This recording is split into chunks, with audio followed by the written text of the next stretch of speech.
Hi and welcome to this quick video explaining beginner tips for Voices of the Void. Please have a look at the linked playlist in the description for more videos to help beginners. This video will be looking at how to fix servers and transformers. As always, there are no spoilers, so enjoy.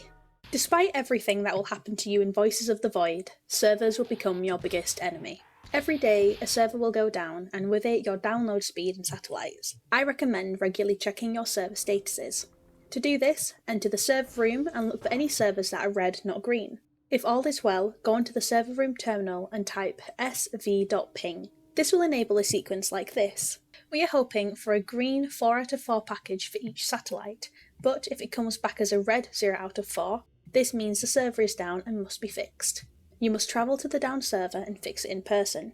To fix the server, you will need to complete a series of math equations. The equation will be the last number of any answer. For example, if it is 8 plus 4, the answer is 12, so the number you press will be 2. You know you've completed all the right answers when the server turns back to green. If it is still red, you made a mistake, so you must redo it.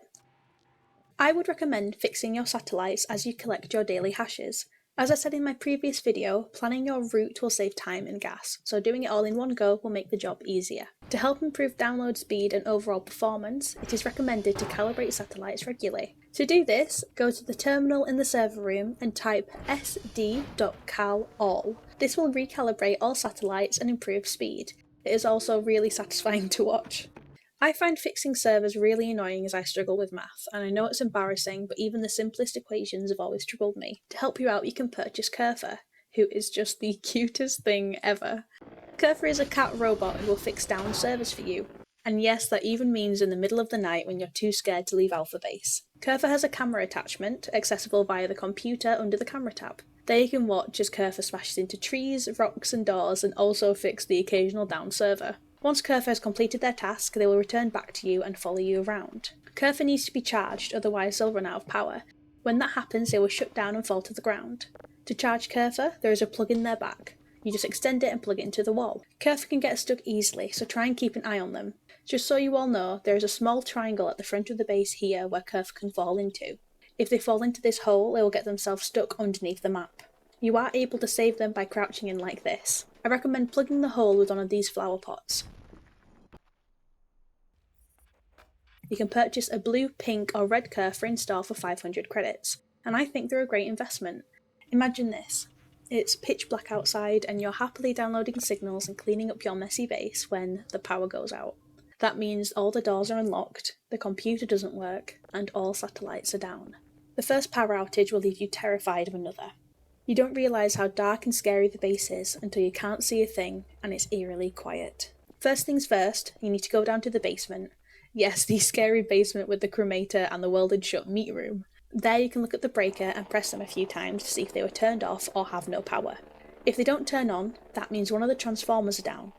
If they turn back on, that means something turned it off, so do with that what you will. Firstly, go to the main computer room and stand by this window. By pressing X and zooming in on the generator outside, you should see 3 lights. When all transformers are working, the lights are green. If there is an issue, one or all of the lights will be turned off. To figure out which of the 3 transformers are down, you will see electric sparks coming off from one of the power lines connected to the generator. Follow the sparking wires until you reach a small building. Inside is a generator and a red button. You need to double press the red button to reset it to 100. Make sure to double press it, because just pressing it once will not count. This should reset the power back at Alpha Base, and you are able to return and switch on the breakers back on in the basement. To prevent the transformers going down in the future, check the transformer percentage daily. To do this, go to the server room terminal and type tr.check. This will bring up the statuses of all 3 transformers. If the numbers are getting low, go and reset them during the day. I usually do this whilst I collect my hashes and reset servers, working it into my route for the most time-effective way. You can also direct your compass to transformers by typing sv.target _tr_ and the number of the transformer you desire. For example, sv.target _tr_1. Everything you use in the base eats at the power. That includes utilities, everything about catching signals, plug sockets, and even the fridge. The breaker in the basement allows you to turn off unused facilities in the base. There are 5 different panels on the breaker: calculations, downloading, coordinates, playing, and utilities. Calculating takes up 33.3% of the power consumption. Its functions include the signal processing panel, servers in the server network room, the consoles in the server network room, all servers across satellite dishes, and all consoles across the satellite dishes. Downloading takes up to 26.6% power consumption. Its functions include the download panel. If the power goes out whilst downloading, don't worry because the download will pause and keep its current progress. Coordinates take up to 20% power consumption. Its functions include the coordinates panel. Playing takes up 13.3% power consumption, and that includes the signal playing panel. Utilities take up 6.6% power consumption. This includes the control room desktop computer, lights across Alphabase, keypads, the oven, Alphabase power outlets, refrigerators, and certain objects like wall lights or neon lights. You don't have to go down to the basement to turn these off, however. You can do it from your computer. Under the tab Components, you can remotely switch the breaker switches on and off. From here, however, they do take a while to do so, but you can upgrade this on the Upgrades panel under Breaker Component Time. Thank you for watching until the end of this video. Please check the description for my linked Voice of the Void Beginner Tips playlist. Please leave anything I might have missed in the comments. Thanks and bye!